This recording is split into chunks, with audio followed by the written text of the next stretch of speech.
Hello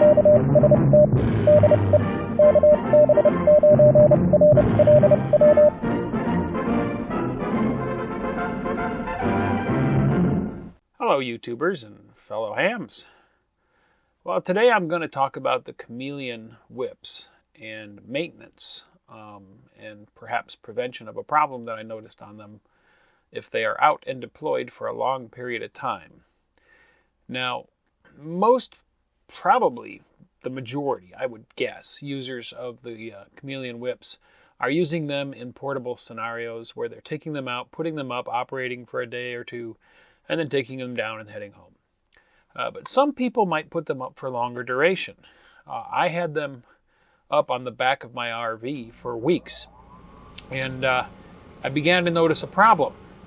I shot a little video. You can kind of see it happening here, and you might be able to hear it on the radio as the wind was blowing the whips around. The meter was popping. And what was going on there was the joints on the whips were getting intermittent. Now, I have the whips here, and the way these things are built, they are multiple sections, and through the center of them is a shock cord, which is like an elastic cord to provide tension, right? And then these sections here at the end are an inner and an outer sleeved section that goes together, and then that cord pulls them in, right? So you've got one inside the other. Now there is just the slightest amount of play on that joint. You can just feel a tiny, tiny bit of play. I mean, they're really well machined and they fit really well together, but there has to be just a little bit of a gap, otherwise they'd bind up. You know, you get any debris in there, moisture, heat and cold causing contraction and expansion. If they were any tighter, they would bind up. So there's just a little tiny bit of play there. And what happens on these? I'll set the camera up and take a close-up picture, and I'll show you where on the sleeve, towards the end of it, at the far end and at the close end, you'll see a little bit of a ring, a little dark ring there, where debris has built up. And those are actually the contact points on these things. Now, as the whips are up in the air and the wind is moving them around and they're pivoting around against those joints, where those contact points are rubbing against each other, you get a little bit of microfine aluminum dust, being worn free from the metal. You get dirt and things from the air gathering there. And you get a sort of a gritty layer at that contact point. And that makes the contact intermittent. So I'm going to have to clean these. And I think I can just use some contact cleaner and a rag to wipe that dirty buildup away on each joint. And then how am I going to prevent that from happening again? Well, there's a couple of products out there. There's probably more than a couple. Noalox is one product that a lot of people have recommended and have used. And Al, where I'm at now, had some of this OxGuard, which is a very similar product. This contains graphite and aluminum or zinc powder, graphite and zinc powder, and then some suspension chemistry. And what this does is it coats conductive surfaces and prevents oxidation by the coating. And then the zinc powder that's in there also prevents aluminum oxidation. And then this has got graphite in it, which should make it conductive too. I'm going to test whether or not this stuff is conductive with the meter, and we'll see what that looks like. And then I'm going to clean my joints on these whips, and I'm going to put just a very, very small amount of this on those connections, put them together, and put it back up and leave it up for a couple of weeks and see if the problem returns or not.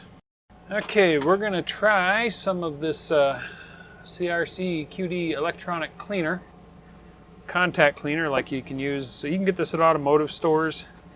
I use it for cleaning PC boards and potentiometers and stuff.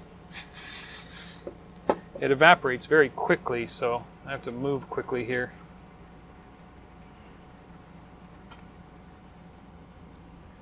That's diminishing that ring a little bit.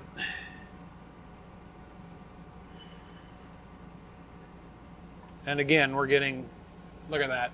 Look at all that gunk that's coming off of that aluminum dust that's built up on there from that little bit of motion. I think this will work. So what I'm going to have to do is go outside and extend these whips, and I'm going to have to go one joint at a time and just really thoroughly clean it. And then I'll take this compound and the corner of a towel, and I'll just wipe a nice thin film on each of these joints as I put the whip together, one joint at a time. So we'll clean the joint, put a little bit of compound on, put it together. And then I'll put it up in the air and see how it's performing, make sure that this isn't insulating the joints and causing me more grief. But this stuff I'm pretty sure I could pretty easily clean off with alcohol or the contact cleaner. So here's what we're doing for each of these joints. And you can see I've cleaned several already. You can see the dirt that I'm getting off of each joint. I'll expose the joint here, get things positioned so it's not going to snap together, and I'll spray a little contact cleaner on the rag, and we'll just go over it real good. Get it as clean as I can with the contact cleaner.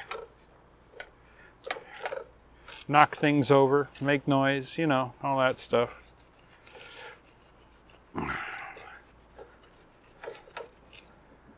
That's much better. It's all nice and shiny, and you can see how much gunk I got off of that thing. Crazy. Now, I'll take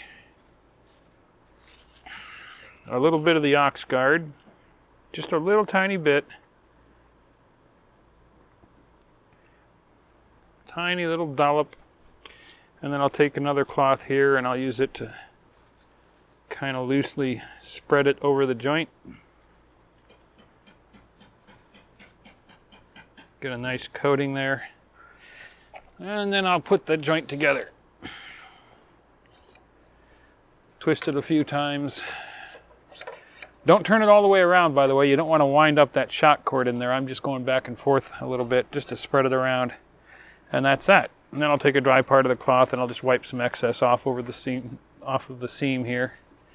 And that's that. Okay, one more joint to go on this whip. And then I can do the other whip.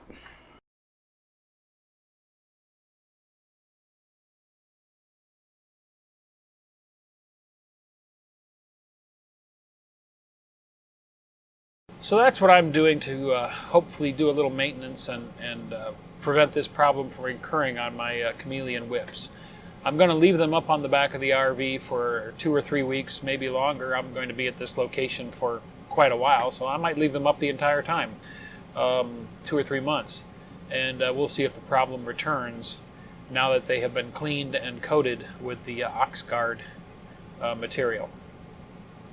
So I'll keep you posted in a video down the road. I'll let you know. I'll do a follow-up on the Chameleon maintenance. And until the next video, thanks for watching. If you enjoyed the video, don't forget to give it a thumbs up. Also, if you're not already a subscriber, click to subscribe. Join us on the Facebook channel for discussion about the videos.